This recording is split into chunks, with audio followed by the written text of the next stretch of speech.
Բարի երեկո, սիրելի հեռուստադիտողներ, մենք շարունակում ենք հետևել կարևորագույն իրադարձություններին։ Մենք այսօր կզրուցենք Հայաստանի Հանրապետության քննչական կոմիտեի նախագահ Արտուր Պողոսյանի հետ։ Բարի երեկո, պարոն Պողոսյան, շնորհակալություն հավերի ընդունելու համար։ Դե, չասեմ, բոլորը քննարկում են այդ ահաբեկչության թեման,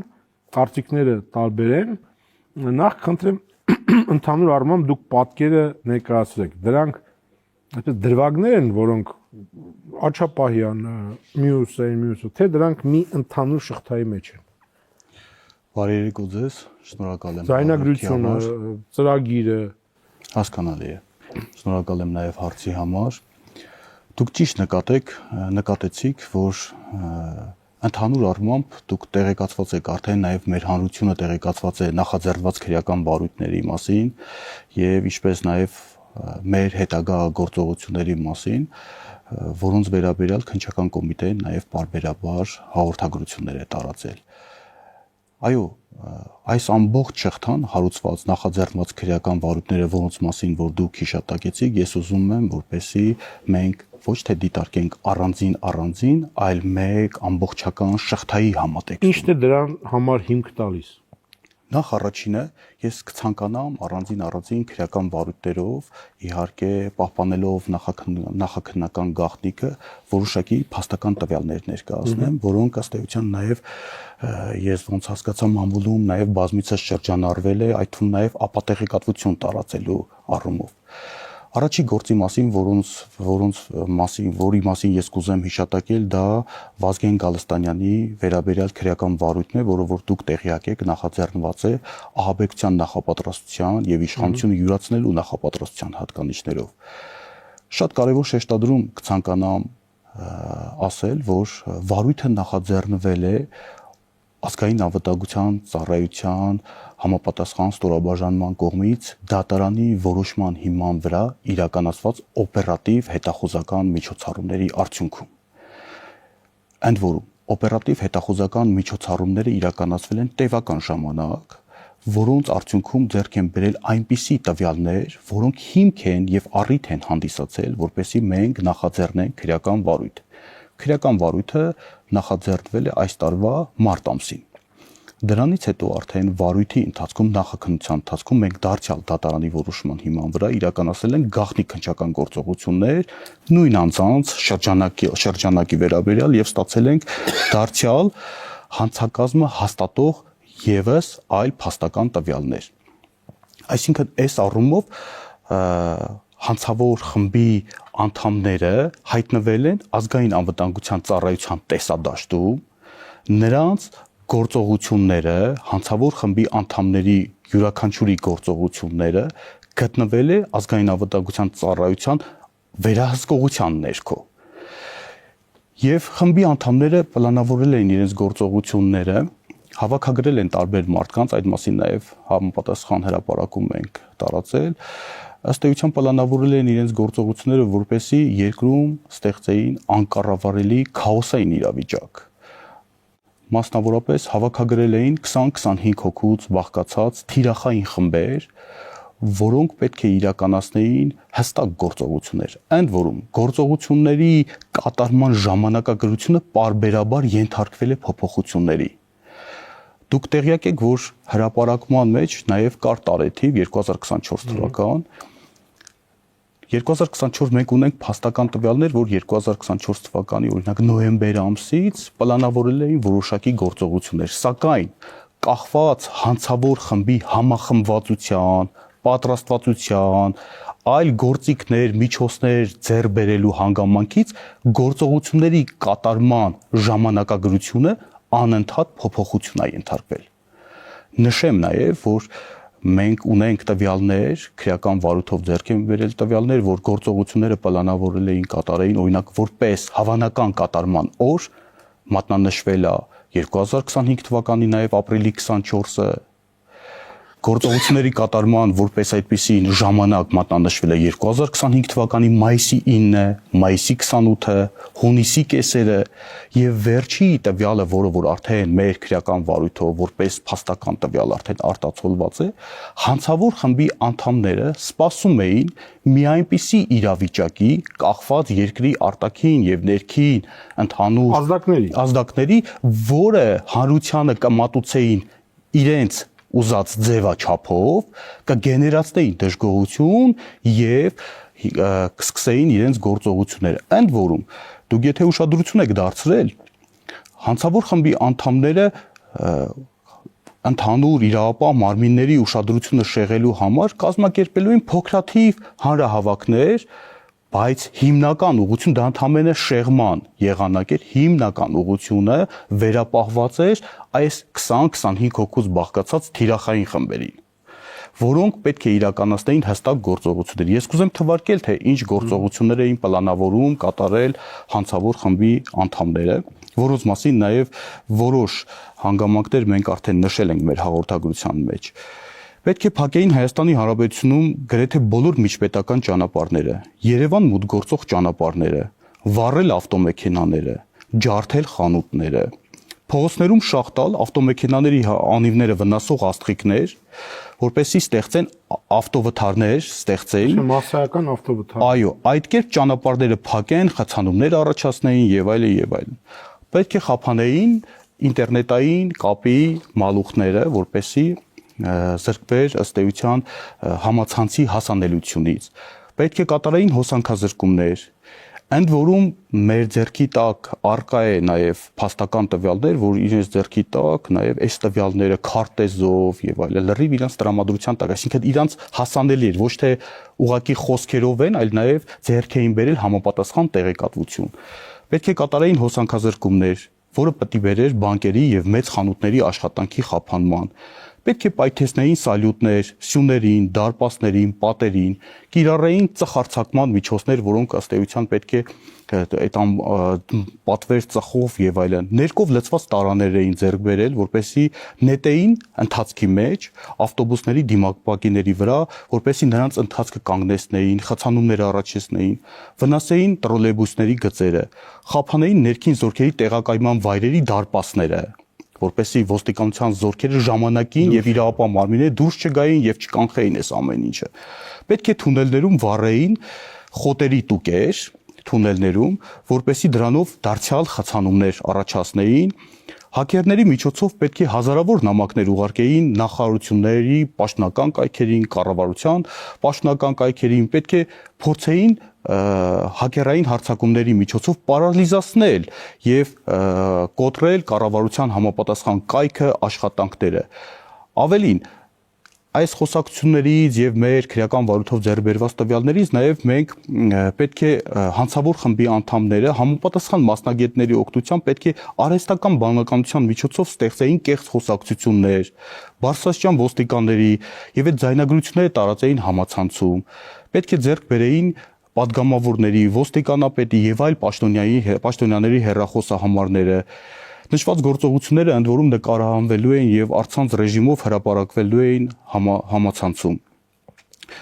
Եվ այս ամենը հանցավոր խմբի անդամների այս նախանշված գործողությունները, նաեւ որոշ մասին նաեւ հրապարակել են, իրենք նաեւ չեն բացառել անձանց կյանքի զրկել, անձանց առողջությանը ծանր վնաս պատճառել, այսինքն այս process-ի մեջ այս ամեն ինչը գտնվել է թույլատրելիության սահմաններում եւ բնականաբար նպատակը մեկն է եղել հանցավոր խմբի, որպեսզի ըստ էության երկրում ստեղծեն քաոս, անկառավարելի իրավիճակ, այս հանրավտակ եղանակով, պայթեցումներով եւ այլն, որպեսզի հասնեին իրենց նպատակին։ Նպատակը մեկն էր իշխանությունը յուրացնելը։ Իսկ կանեն այդ քաոսից հետո Մենք ունենք նաև փաստական տվյալներ, որ արդեն հանցավոր խմբի անդամները որոշ պաշտոններ բաժանել են միմյանց միջև, արդեն մենք նաև այդ մասին հրապարակել ենք, երբ որ կոնկրետ պաշտոններում արդեն նախանշել էին եւ ըստ էության նախանշել էին որոշ մարդկանց, այս մասով նաև սա քննության առարկա է դարձվելու։ Հիմա դուք տեղյակ եք, որ հրապարակեցինք որոշ փաստական տվյալներ, որտեղ որ որոշակի տվյալներ կա, օրինակ, չգիտեմ, թե օրինակ գործարար մարդիկ, օրինակ, որոշակի խմբեր էին հավաքագրելու եւ այդ գործարար խմբի ընդ որում կոնկրետ թվային տվյալներով նշված է թե որ գործարարը ինչքան մարդ էր բերելու եւ այլն մասնակից դարձնելու այս գործողություններին ավելին կար նաեւ որոշ գործարարների մասով որ պետք է նաեւ կոչ հնչեցվի այսինքն մենք ունենք քրեական վարույթով ահաբեկության եւ իշխանությունը յուրացնելու նախապատրաստության վերաբերյալ քրեական վարույթով ունենք այդպես տվյալ եւ դրանից հետո երբ որ մենք տեսնում ենք որ կոնկրետ անձը ում վերաբերյալ տվյալը արդեն կա որ պետք է մարդ հավաքագրի բերի եւ նաեւ կոչ հնչեցնի եւ կոնկրետ սուբյեկտը արդեն հայտարարություն է կատարում մենք սա գնահատում ենք այլ հանցակազմի տիրույթում Սամվել Կարապետյանին այո, որովհետև հստակ նշված է, որ օրինակ տվյալ անձը օրինակ հավաքագրելու էր այսքան մարդկանց եւ նաեւ զուգահեռ կոչ է հնչեցնել։ Հիմա անդիմախոսն ասում են դա թղթի կտոր էր։ Մենք է կարայինք տպեինք դες բան։ Գիտեք ինչ, այստեղ ես չեմ ուզում որևիցե կերպ ըստ էության որևիցե մեկը իրավական տեսանկյունից չի կարող կասկածի տակ դնել պաշտոնական հաղորդագրությունները։ Գիտեք, այսօր ես բազմաթիվ քննադատություններ եւ տարբեր մեկնաբանություններ եմ լսում քննչական կոմիտեի կողմից ներկայացված հաղորդագրությունների վերաբերյալ, մի քանիսին կուզենամ անդրադառնամ այս առումով։ Հիմա որոշ խումբ նշում է, որ մոնտաժված ձայնագրությունները մոնտաժված են արհեստական բանականությունով եւ երրորդ ինչու ամբողջական չի։ Այո։ Երբ որ քննչական կոմիտեն պաշտոնական հաղորդագրություններ է տարածում, մենք իհարկե ես արդեն իմ հարցազրույցի սկզբնամասում նշեցի, որ այս խոսակցությունները, երբ որ հանցավոր խմբի անդամները հայտնվել են ազգային անվտանգության ծառայության տեսադաշտում եւ նրանց նկատմամբ իրականացվել է դատարանի որոշման հիման վրա օպերատիվ հետախուզական միջոցառումներ, սա տևել է ամիսներ։ Դուք պատկերացնում եք ամիսների ընթացքում, երբ որ մենք գաղտնալսման արդյունքում ձեռք ենք բերում տվյալներ, այդ խոսակցությունների որոշ մասը կարող են լինել կենցաղային բնույթի խոսակցություններ, կարող են լինել գործի չվերաբերող օրինակ խոսակցություններ, կարող են լինել հայհոյախառն արտահայտություններ։ Հիմա մենք ոնց կարող էինք եւ ընդհանրապես ոնց ենք պատկերացնում այս ամբողջ ամիսներ տևած խոսակցությունները, գաղտնալսումները ամբողջական տեսքով հրապարակենք բնականաբար հաղորդագրության համար մենք ընտրել ենք այն հատվածները իհարկե կոնտեքստից չկտրելով այն հատվածները որոնք քրեական վարույթի համար այս փուլում ունեն էական նշանակություն բայց ձայնագրությունների ամբողջական տարբերակը գտնվում է քրեական վարույթի համապատասխան հատորներում Այսինքն այս առումով դատավարության մասնակիցները հնարավորություն ունենալու են ծանոթանալու ամբողջական ձայնագրություններին, այդ թվում նաև ձայնագրության զննություններին, որոնք որ նախաքննական մարմինը պատշաճ իրավական ընթացակարգերի ընթացքում արդյունքում ամրագրել է համապատասխան դատավարական փաստաթղթում։ Հաջորդ խնդիրը այն նշում են արհեստական բանականության միջոցով։ Ես որքան տեղյակ եմ նաև այդ թվում նաև պաշտպանության հիմա կոնկրետ չեմ կարող մատնանշել նաև դատարանում ըստ էության չեն էլ հերքել այս ձայնագրությունների իսկությունը եւ իրենց կողմից կատարված լինելու հանգամանքը ես կարծում եմ մեր հանրությունը պետք է ըստ էության նաև պետական մարմիններին պետք է վստահի եւ հավաստիացնում եմ որ պետական մարմինը որևիցե կերպ չէր կարող եւ ընդունակ էլ չէր որևիցե կերպ այս ամեն ինչը ձեր նշած մեխանիզմով հրապարակել ի տարբերություն այլ անձանց որոնց վերաբերյալ ես հեսա կանադառնամ այդ հանգամանքին մենք տեսանք որ այդ արհեստական բանականությունով ստեղծված ձայնագրություն կար որտեղ իբր Փաշինյանը ձեզ հրահանգում է գնալ բռնել ԱԱՑ-ին ձեզ Նախ կարծում եմ մեր հանրությունը, ովքեր որ հնարավորություն են ունեցել այս ձայնագրությունը, այդ ձեր մատնանշած ձայնագրությունը լսեն, ակնհայտ երևում է, որ կեղծված ձայնագրություն է, ակնհայտ երևում է, որ կեղծված ձայնագրություն նպատակը մենք կպարզենք, թե ձայնագրության նպատակը որն է։ Իմ կարծիքով ըստ էության այդ ձայնագրության հիմնական նպատակը այն նշեցի, չէ, ես նաև ապատեղեկատվություն տարածել, արհեստական բանականության միջոցով կեղծ ձայնագրություններ մենք արդեն այս գործի շրջանակներում նման տվյալներ ձեռք են բերել։ Չգիտեմ որքանով է առնչվում այս քրեական վարույթին եւ այլն, բայց նպատակը մեկն է, որպեսզի հեղինակազրկեն պետական ինստիտուտները, հեղինակազրկեն, կասկածի տակ դնեն հենց մեր գործողությունները։ Այն նպատակը հիմնականում եւ մեր գործողությունները ներկայացնեն այլ լույսի ներքո։ Ձեր նշած փաստի վերաբերյալ մենք քննչական կոմիտեում նախաձեռնվել է քրեական վարույթ համակարգչային կեղծիքի կատարելու հատկանիշներով եւ դուք տեղյակ եք, որ քննչական կոմիտեում կա համապատասխան մասնագիտացված ստորաբաժանում, ով զբաղվում է մասնագիտացված է նման հանցագործությունների բացահայտման առումով եւ արդեն իսկ քննությամբ ձեռք են բերել որոշակի տվյալներ, նաեւ պարզել ենք սկզբնաղբյուրը եւ առաջիկայում քննչական կոմիտեն, երբ որ ես չեմ ուզում ժամանակից առաջ ընկնեմ, այդ մասով նույնպես համապատասխան պաշտոնական հրապարակման հանդես կգա։ Ինչու հիմա որոշեցիք բացահայտել եւ ձերբակալել։ Շնորհակալություն հարցի համար։ Դուք ականատես եղաք, թե ինչ ծավալի խմբի հետ մենք գործ ունենք։ Ոչ միայն սուբյեկտների քանակական առումով, այլ նաև երկրի տարածվածության առումով։ Բնականաբար առաջի հերթին քրեական վարույթով մենք խնդիր ունեինք նաև ազգային անվտանգության ծառայությունը, որպեսզի անհատականացներ հանցավոր խմբի յուրաքանչյուրի ոչ միայն ինքնությունը, դերակատարությունը, այլ նաև ընդհանուր գործողությունները։ Մենք պետք է հասկանայինք, պարզեինք խմբի ամբողջական անդամների ինքնությունը եւ այս խմբի անդամների զենք զինամթերքի գտնվելու վայրերը, այս գաղտնալսմամբ, որ լսվում է այս ձայնագրություններով, որ որոշակի առարկաների, գործիքների մասին խոսակ, դրանց պահման վայրերը, սա հսկայական աշխատանք է, որի համար մենք մեզ թույլ չէինք տա, որպեսզի ըստ էության շտապողականության արդյունքում չունենայինք այս տվյալ։ Իհարկե, դարձյալ մատնանշում եմ եւ ուզում եմ գողունակությամբ հայտնել, որ գործընթացը մշտապես գտնվել է ազգային անվտանգության ծառայության վերահսկողության ներքո եւ համապատասխան ազդակների, երբ որ նախապատրաստության փուլից արդեն տեղափոխեր օրինակ հանցափորձի փուլ, բնականաբար վստահ եմ ազգային անվտանգության ծառայությունը կանխելու էր այս ամեն ինչը, որովհետեւ ես նշեցի, որ գործընթացը եւ խմբի անդամների գործողությունները գտնվել են իրենց զենքերի առումով, ասում են դրանք օրինական զենքեր են։ Շնորհակալ եմ հարցի համար։ Այո, ես նույնպես նման մեկնաբանություններ եմ լսում, ես ուղղակի տարակուսանք է առաջացնում ինձ մոտ այդ հանգամանքը։ Եթե օրինակ հանցավոր խմբի անդամները, օրինակ դիցուկ, օրինական զենքով պետք է իրականացնեին ահաբեկություն։ Հիմա ահաբեկության կատարման համար նշանակություն ունի զենքը օրինական է, թե անօրինական է։ Եթե զենքը անօրինական է, օրինակ, դրա համար այլ հանցակազմ էլ կա, համակցության մեջ կդիտարկեինք։ Բայց եթե օրինական, այսինքն ինչ, մենք բացառում ենք, որ օրինական զենքով հնարավոր լինի պլանավորել եւ կատարվել ահաբեկչական գործողություններ։ Բնականաբար ոչ։ Հետևաբար կարծում եմ, այս քողի ներքո ներկայացնելը սա իմ կարծիքով ըստ իս այն անձը, որ իրավական համապատասխան գիտելիքներ չունի, նա կարող է այդպես ներկայացնել, բայց իրավաբանի համար պարզ է, որ ահաբեկության համար կոնկրետ զենքը օրինական է, թե անօրինական է, դա որևիցե նշանակություն չունի կոնկրետ այդ հանցակազմի իմաստով։ Այսինքն, այստեղ այս առումով կարծում եմ ընդհանրապես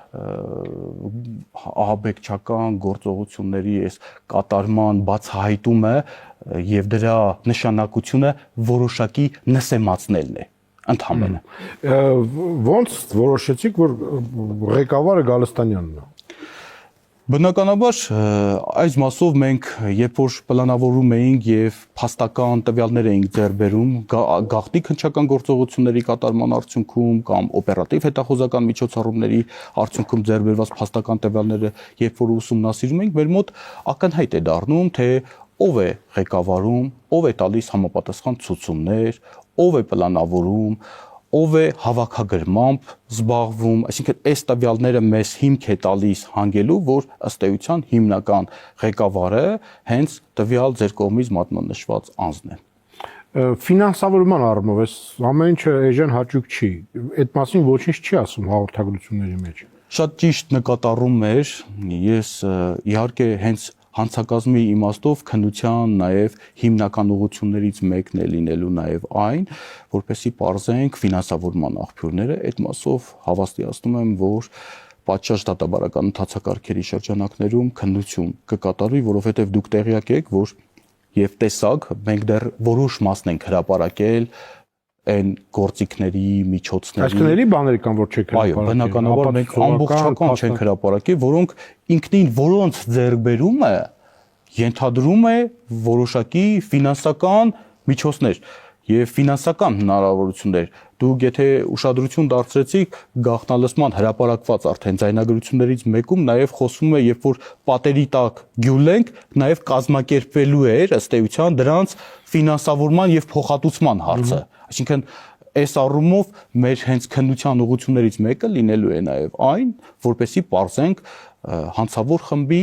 ֆինանսավորման աղբյուրները եւ այդ մասով նույնպես քննությունը համապատասխան ընթացքում մենք պաշտոնական հրապարակման կան էլի մարդիկ, ովքեր մեջն են, բայց ձերբակալված չեն, հայտնի չեն։ Ես այս առումով ամբողջ գործողությունը ավարտված է։ Ոչ, բնականաբար մենք ունենք նաեւ այլ մասնակիցներ, որոնց առաջիկայում նաեւ դատավարական կարգավիճակներ կտանք եւ այս առումով չեմ ուզում փակագծերը բացեմ։ Դուք հենց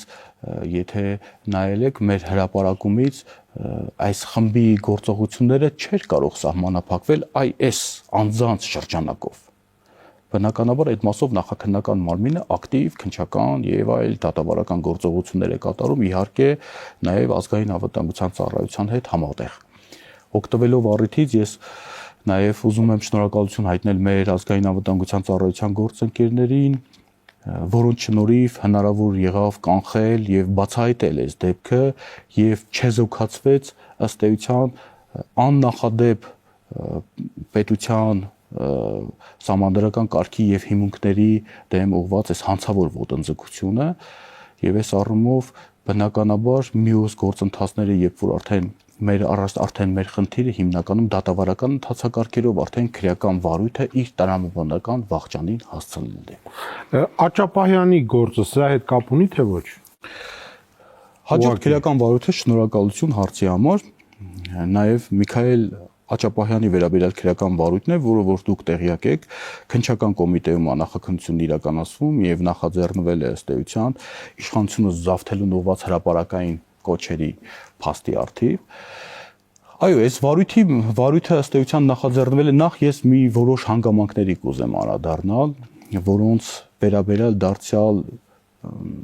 ապատեղեկատվություն է տարածվում։ Դուք գիտեք, որ այս վարույթի ընթացքում նաև վարույթի նախաձեռնման համար հիմք է հանդիսացել,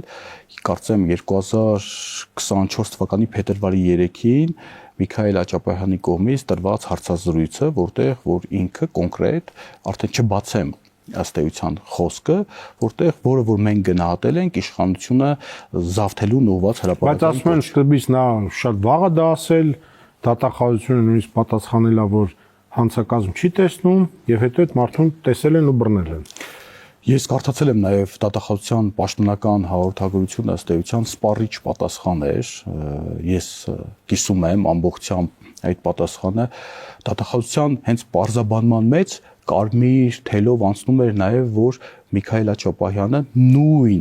նույն ըստ էության կոչը վերահաստատել է նաև այս տարվա 2025 թվականի հունիսի 21-ին տված հարցազրույցում։ Հիմա ես ինչի նշեցի, որ մեր այս քրեական վարույթները նախաձեռնված պետք է դիտարկենք մի ընդհանուր ամբողջական այո, բնականաբար ամբողջական գործողությունների կատարման շղթայի համատեքստում։ Գիտեք ինչ, էական նշանակություն ունի ընդհանրապես։ Էական նշանակություն ունի, թե անձը կոնկրետ կոչը, երբ որ հնչեցնում է, երբ է հնչեցնում, ժամանակագրությունը եւ իրադրությունը։ Բայց դա դեռևս ապացույց չի ուղղակի։ Չէ։ Այս հանցակազմի իմաստով հանրության ընկալման տեսանկյունից այս հանցակազմի իմաստը ընդհանրապես երբ որ քրեականացվել է, պետությունը ցանկացել է որոշակի երաշխիքներ ստեղծել սահմանադրական կարգի կայունության համար։ Հենց հանցակազմը դրա համար է նախատեսված։ Եվ ժամանակագրությունը էական նշանակություն ունի, թե կոնկրետ անձը երբ եւ որ իրադրությունում է նման հայտարարություն կատարում։ Հիմա եկեք այս տարվա հայտարարությունը ընթերցենք եւ հասկանանք, թե օրինակ ինչի որ ժամանակում Միքայել Աճապահյանը նման հայտարարությամբ հանդես եկավ։ Հանցակազմի իմաստով էական նշանակությունը ինքը հենց հանցակազմի էությունը նրանում է, որպեսի այս կոչով նոր զանգվածներ ազդեն հանրության կամքի, գիտակցության վրա, որպեսի հանրության մոտ ցանկություն առաջանա այս գործողությունների համար իշխանությունը զավթելուն ուղղված գործողություն, որպեսի հանրությանը մղեն նման գործողությունների։ Հիմա ես պատահական չնշեցի, որ Միքայել Աճապահյանը վերջի հայտարարությունը կատարել է 2025 թվականի հունիսի 21-ին։ Հիմա մենք վերադառնանք Բագրատ Գալստանյանի վերաբերյալ քրեական վարույթին։ Այս վարույթի ընթացքում, երբ որ մենք արդեն վարույթի ընթացքում վարույթը ամբողջությամբ գտնվել է քննչական կոմիտեի դիրույթում, նախաքննությունը մենք ենք իրականացնում։ Մենք տեսնում ենք, որ օրինակ այն քրեական վարույթով, որ հավաքագրման process է ընթանում, պլանավորվում է կատարվել ահաբեկչական գործողություններ, պլանավորվում է կատարվել իշխանության յուրացում, նման գործողություններ։ Ունեինք տվյալներ նաև, որ այս ընթացքում նաև հրապարակվել է։ Նաև պետք է ներգրավեին որոշ հոգևորականներ։ Այս ամեն ինչ, այս փաստական տվյալները գտնվել է նախաքննական մարմնի տրամադրության տակ եւ այս իրադրության մեջ մենք ունենում ենք տվյալ, երբ որ Միքայել Աճապահյանը դարձյալ վերահաստատում է իր նախկինում կատարված հայտարարությունը եւ նորից դարձյալ պնդում է կատարում, որը որ բնորոշ է հենց այս հանցակազմին։ Բնականաբար մենք ինչ պետք է անենք։ Մենք որպես պետական մարմին պետք է սա որպես առիթ դիտարկեինք եւ նախաձեռնեինք քրեական վարույթ։ Ավելին, քրեական վարույթի նախաքննության ընթացքում, երբ որ մենք գիտենք, որ կատարել ենք նաև անհետաձգելի քննչական գործողություններ, մեր ձեռքի տակ հայտնվել է նաև որոշ փաստական տվյալներ, այդ թվում նաև Միքայել Աճապահյանի կողմից վարված օրագիրը, կարծում եմ կհասկանան ինչի մասին է խոսքը, որտեղ որ ինքը յուրաքանչյուր օր արտացոլել է իր օրվա կատարված գործողությունները։ Սկսած 2022 թվականներից, այս տվյալով եւ վերջացրած այս վերջի ժամանակահատվածում։ Այնտեղ ուղիղ կապը Վազգեն Գալստանյանի հետ, թե ով պետք է գլխավորի շարժումը սկզբնական, թե ով առաջարկեց,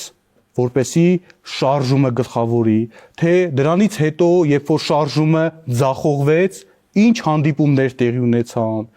ինչի պլանավորվեց սենց խոսակցություն կոչով հանդես գալ, այսինքն սրանց նպատակը, դրա համար ես ի սկզբանե շեշտեցի, որ այս գործընթացը պետք է դիտենք մեկ ամբողջական շղթայի համատեքստում եւ բնականաբար մեր այդ ձեռք բերված փաստական տվյալները հիմք հանդիսացավ, որպեսզի քննիչը միջնորդություն ներկայացնի հսկող դատախազին եւ բնականաբար միջնորդությունը բավարարվեց եւ Միքայել Աճապահյանի նկատմամբ նույնպես քրեական հետապնդում հարուցվեց։ Ընդ որում դուք եթե ուշադրություն դարձրեցիք, երբ որ Միքայել Աճապահյանին արդեն քննիչի որոշման հիման վրա պետք է իրականացվեր ձերբակալման որոշում էր կայացվել եւ պետք է կատարման համար ուղարկվել էր հետաքննական մարմնին, Միքայել Աճապահյանը դարձյալ այդ իրադրության ժամանակ նշեց, որ էլի եմ ասում վերահաստատեց, այսինքն այդ կոչը դա մենք դիտեցինք որպես ռիսկ, որպես նոր արարքի կատարման հավանականություն եւ դրա համար խափան միջոցը ըստ էության նաեւ միջնորդեցինք, որպեսի կալանքը որպես խափան միջոց ընտրվի։ Բայց ես նաեւ իրավական տեսանկյունից որոշ հարցի կուզեմ անդրադառնալ։ Քրեական դատավարական օրենսգիրքը ըստ էության 12-րդ հոդվածում նախատեսված է քրեական հետապնդումը բացառող հանգամանքները, որտեղ քրեական հետապնդում բացառող որպես այդպիսին հանգամանք նախատեսված է իթիվս այլ հիմքերի նախատեսված է դատախազի քրեական հետապնդում չհարուցելու կամ դադարեցնելու մասին դատախազի չվերացված որոշում։ Եվ այն գրությունը, որը որ հրապարակվել է նախորդ 2024 թվականի հարցազրույցի վերաբերյալ, այդ գրությունը հիմք չի, բացառող հանգամանք չի։ Այս հանգամանքին կուզենամ, որպեսզի ուշադրություն դարձնեք, որովհետև դա բացառող հանգամանք չի։ Բացի այն, որ Միքայել Աճապահյանը իր հայտարարությունը կատարվել է նաև 2025 թվականի հունիս ամսին, նույնիսկ եթե այս հայտարարությունը կատարած չլիներ, այն հանգամանքը գրությունը ինքը ինքնին բացառող հանգամանք չի։ Այսինքն դատավարական արգելքներ չենք տեսել։ Դատավարական արգելքներ գոյություն չունի։ Այսօր ի տարբերություն նախկին օրենսգրքի, երբ որ օրինակ քննիչը, օրինակ չգիտեմ, վարույթ չի նախաձեռնում եւ այլն, սա ինքը ինքնին բացառող հանգամանք չի։ Այսինքն անձը կարա այդ պատշաճ հաղորդումը դարձյալ ներկայացնի, այլ փաստեր ներկայացնի, քննիչը կարա գնահատի արդեն, որ սա արդեն հիմք է։ Եվ վարույթ նախաձեռնում։ Այո, միանշանակ։ Այդ թղթերի մեջ անդադ նաև այլ երկրների անունն է տրվում։ Դրսի հետք կա թե ոչ։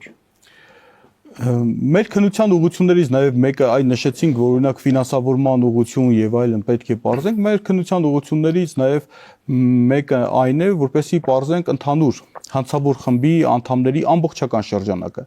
Օրինակ ես մի հատ հանգամանք նշեմ, երբ որ այդ կեղծ ձայնագրությունները հրապարակվել էր եւ մամուլում տարածվեց եւ այլն, մենք այսօր քննությամբ տվյալներ ունենք, որ թե այն անձը, ով որ սարքել է այդ կեղծ ձայնագրությունը, ինքը գտնվում է դրսում։ Ես երկիրը չմատնանշեմ, որովհետեւ այս մասով քննության հետ կապված մենք քննություն ունենք կատարելու եւ չեմ ուզի, որպեսզի իմ հայտարարությամբ որոշակի այդ անձինք, ովքեր որ պետք է ստանան դատավարական վարքագիծ, հնարավորություն ունենան իրենց վարքագիծը կառուցել ըստ իմ ասած հայտարարության, հետեւաբար այս մասով զերծ կմնան, բայց իհարկե ունենք նաեւ տեստավյալներ։ Նաեւ ես տեսա, որ քննիչների նկարներն են պտտում, փորձում են այսպես ասած հանրային ճնշում ենթարկել քննիչներին, ինչպես կմեկնաբանեք։ Շատ ճիշտ դիտարկում էր, այս առումով նույնպես ես մտահոգված եմ։ Ես իհարկե մենք Հայաստանի Հանրապետությունում երաշխավորվում է խոսքի ազատությունը, մամուլի ազատությունը, բնականաբար այս առումով համապատասխան երաշխիքներ կան, բայց հանրության ընկալման տեսանկյունից այսօր ես մի հատ տենդենց եմ նկատում, երբ որ դատավարության այդ թվում նաև մասնակիցները կամ քրեական վարույթի ելքով շահագրգռված անձինք, որպեսզի այս կամ այն կերպ ազդեն քննության վրա կամ քողարկված եղանակով ճնշում գործադրեն նախաքննական մարմնի վրա, հրապարակում են, ինչ են անում, հրապարակում են կոմիտեի նախագահի նկարը, վարչության պետի լուսանկարը, քննիչի լուսանկարը, հսկող դատախազի լուսանկարը, սա ես որպես իրավաբան գնահատում եմ որպես քողարկված ճնշման միջոց, քողարկված ճնշման միջոց։ Իհարկե հանցակազմի տեսանկյունից դուք գիտեք, որ օրինակ Միքայել Աճապահյանի վերաբերյալ վարույթի շրջանակներում մենք նաև քրեական վարույթ նախաձեռնեցինք եւ պաշտոնական հրապարակման հանդես եկանք արդարադատությանը խոչընդոտելու կամ գործիք քննությանը խոչընդոտելու հատկանիշներով։ Սա այս հանգամանքը, որը ըստ էության հրապարակվում է անձանց վերաբերյալ տվյալները եւ արդեն քաջ գիտակցելով, որ հանրության որոշակի հատված սկսելու է տարբեր մեկնաբանություններ կատարել, այդ թվում նաև այդ անձանց, այդ թվում նաև վիրավորական բնույթի, սա ես գնահատում եմ որպես քողարկված ճնշման միջոց, որը կարող է պարունակել նաև իմ ասած մատնանշած հանցակազմի հատկանիշներ։ Դե տեսեք, պարոն Պողոսյան, հիմա ձեր ընդդիմախոսները ասում են լավ։ Ոնց եղավ, որ այդ փաստաթուղթը սկզբից հայտնվեց իշխանական լրատվամիջոցում, բացահայտվեց եւ հետո նոր գործընթացը սկսեց։ Այ ասում են ուղղակի կապ կա իշխանության հրահանգի եւ այդ փաստի միջեւ։ Ոնց։ Շնորհակալ եմ հարցի համար։ Ես նախ չեմ կարող հստակ ասել, թե այդ փաստաթուղթը ոնց հայտնվեց լրատվամիջոցի տրամադրության տակ, որովհետև գիտեք, որ լրատվամիջոցը իր աղբյուրը չի կարող բացահայտել։ Օրինակ ես վարկած ասեմ, հնարավոր է նաև հանցավոր խմբի անդամներից որևիցե մեկը, ով որ ըստ էության նաև կարող է հանդիսանալ նաև լրատվամիջոցի աղբյուր, այդ տեղեկատվությունը տրամադրած լինի։ Ես չեմ կարող սա բացատրել։ Սա վարկածներից մեկն է։ Բայց այն, որ մենք նաև խուզարկությամբ հայտնաբերել ենք այդ փաստաթուղթը, որը որ մամուլում շրջանառվել է։ Եթե գաղտնիքի ում մոտ եք հայտնաբերել։ Այս պահին չեմ կարող հիշել, բայց հայտնաբերել ենք այդ փաստաթուղթը, հենց նույն փաստաթուղթը, որը որ հրապարակվել էր մամուլում, եւ այդ փաստաթուղթը կցված է քրեական վարույթի նյութերին եւ ամբողջությամբ զննված է։ Գիտեք ի՞նչն է խնդիրը։ Մենք տեսեք, որ նախորդող օրը, չէ, այդ իրացմանը նախորդող օրը հրապարակում տեղի ունեցավ։ Օրինակ ինչի նախաքննական մարմինը օրինակ նաև որոշակի սեղմ ժամկետում ձեռնամուխ եղավ, որպեսզի իրականացվեն անհետաձգելի քննչական գործողություններ։ Ըստ իս նաև հենց այդ հրապարակումը կարող էր որոշակի ռիսկեր պարունակել, որպեսզի հանցավոր խմբի անդամները հնարավորություն ունենային նաև թաքցնեին քրեական վարույթի համար էական նշանակություն ունեցող տվյալներ, առարկաներ, իրեր, քրեական վարույթով, երբ որ մենք գնացինք արդեն խոզարկությունների եւ այլն, ի թիվս այլ հանգամանքի նաև այդ գործոնն էլ նպաստեց, որպեսզի մենք հնարավորություն ունենանք սկսենք գործընթացը։ Հիմա ինչ փուլում է։ Քրեական վարույթը ակտիվ նախաքննության փուլում է։ Մենք արդեն առաջիկայում սերմ ժամկետում նաև կավարտենք հիմնական քննչական գործողությունները, ին որոշմամբ քրեական վարույթով մեծ շուրջ 100 քննիչից բաղկացած քննչական խումբ է կազմված, այո, որովհետև դուք տեղյակ եք, որ գիշերը եւ մենք միջնորդություններ ներկայացրեցինք, տասնյակ միջնորդություններ եւ հաջորդ առավոտյան մենք գրեթե 100 խոզարկություններ ենք կատարել, 100 խոզարկություններ եւ այս առումով նաեւ նախաքննությունը ակտիվ փուլում է եւ առաջիկայում հույս ունեմ, որ հիմնական գործողությունները արդեն կավարտենք եւ առնվազն խմբի, այս հանցավոր խմբի անդամների հիմնական մասով մենք քրեական վարույթը մեղադրական եզրակացությամբ կավարտենք դատան։ Իհարկե իմ մատնանշած հանգամանքները, այսինքն եւ այն վարկածները, որոնք որ ես հիմա մատնանշեցի, պարտադիր քննության առարկա է դառնալու, որովհետեւ ծավալով եւ թե սուբյեկտների առումով աննախադեպ հանցանքեր, որը որ դարձյալ նշում են, որը որ հնարավոր եղավ կանխել։ Պարոն Պողոսյան, ես չգիտեմ, եթե չեք կարող մի պատասխանեք, մի հատ հարց ինձ հացած ներսից բան անեմ, դուք ասիք, որ Աչապահյանի օրագիրն եք գտել, եւ այնտեղ գրած է, թե ով է Գալստանյանին ասել, որ մտնի եւ նշանակել է, որ մտնի, եթե գաղտնիքի ով է, եթե գաղտնիքա մի ասեք։ Թույլ տվեք այդ հարցին չպատասխանեմ, դա քննության առարկա ենք դարձնելու այդ քրեական վարույթի շրջանակներում։ Շնորհակալություն։ Ես եմ շնորհակալ։ Մեր հյուրը քննչական կոմիտեի նախագահ Արթուր Պողոսյանն էր, կհանդիպենք ցտեսություն։